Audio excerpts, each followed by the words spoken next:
Hey guys, Harry Thomas here, and welcome, ladies and gentlemen, to my ranking of the four movies in Warner Brothers' Monsterverse. All of these movies belong in the so-and-so category, two of which star one humongous lizard, uh, and one stars a gigantic ape, and one stars both. Without further ado, if you want to know my favourite and least favourite Monsterverse movies, then just keep watching. At number four, easy choice for the very bottom, Godzilla 2014. Yep, that's my reaction in a nutshell. Did Gareth Edwards think it was nap time directing this boring excuse for a movie? It's still a more fan-pleasing movie and a less offensive movie than the 1998 Roland Emmerich Godzilla for sure, but it's not better by much. Hell no.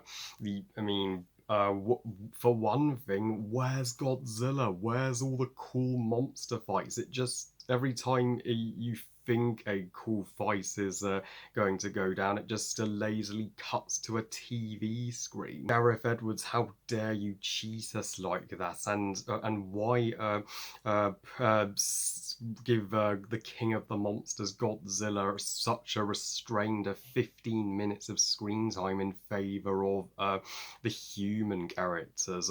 Elizabeth Warson and Bryan Cranston being the only two standouts of the human characters, but Aaron Taylor Johnson is a insufferable leader character, and the Mutos are not worthy opponents for Godzilla himself. Yeah, I don't get the defenders of this movie. The arrogance of Gareth Edwards is that he thinks the humans are in control in a Godzilla movie and not the other way round. At number three, the most overrated Monsterverse movie, controversially, Kong Skull Island. Sure, Warner Brothers saw the error of their ways with Godzilla 2014 and tried to rectify things, but this is not a total step up by any means. I mean, sure, there are more monster fights, but not many more. I guess this one is unique, being the only Monsterverse movie without Godzilla. It's a pure Kong movie, which we haven't had since 2005's Peter Jackson King Kong. Peter Jackson's King Kong stands tall above Kong Skull Island in every single way.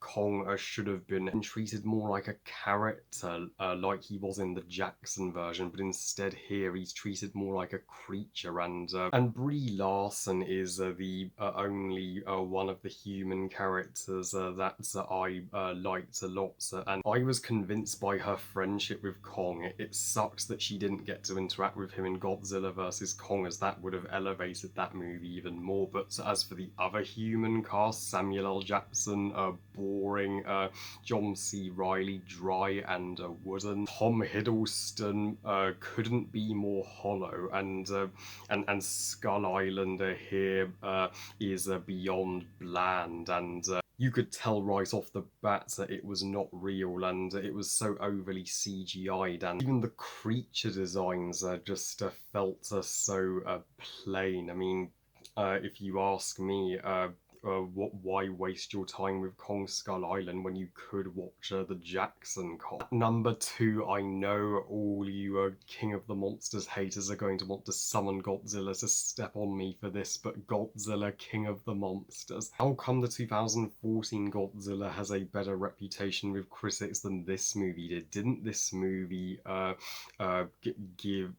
do Godzilla more justice? It's actually his movie this time, and there are twice as many monster battles. The three-headed dragon, Mothra, and the Pteranodon were all exquisite, and even the human characters were more bearable, particularly Vera Farmiga and Millie Bobby Brown. So how is it not superior?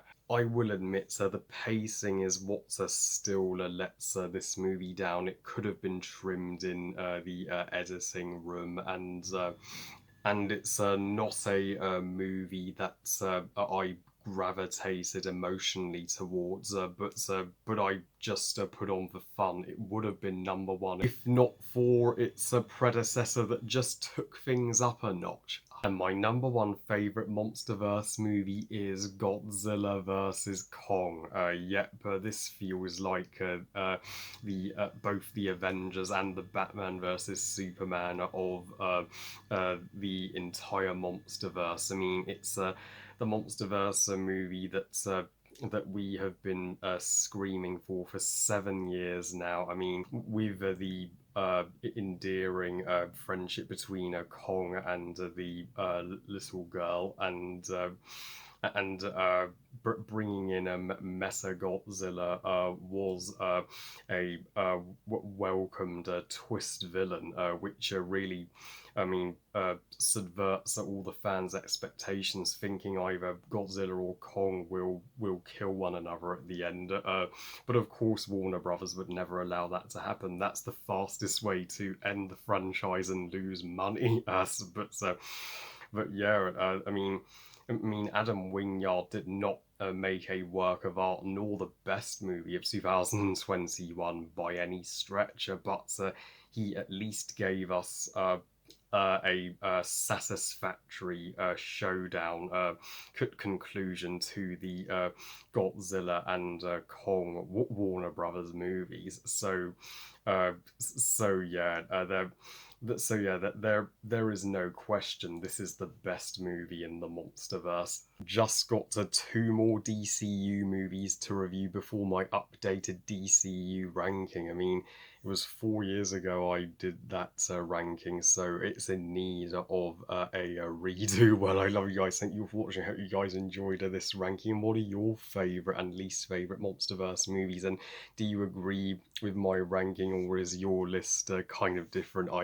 I'm sure the vast majority of you will place King of the Monsters differently. Please comment and let me know. Please like this video and subscribe. Please follow on Twitter and on Instagram. And I'll see you next time. And remember, movies are us. Bye, guys.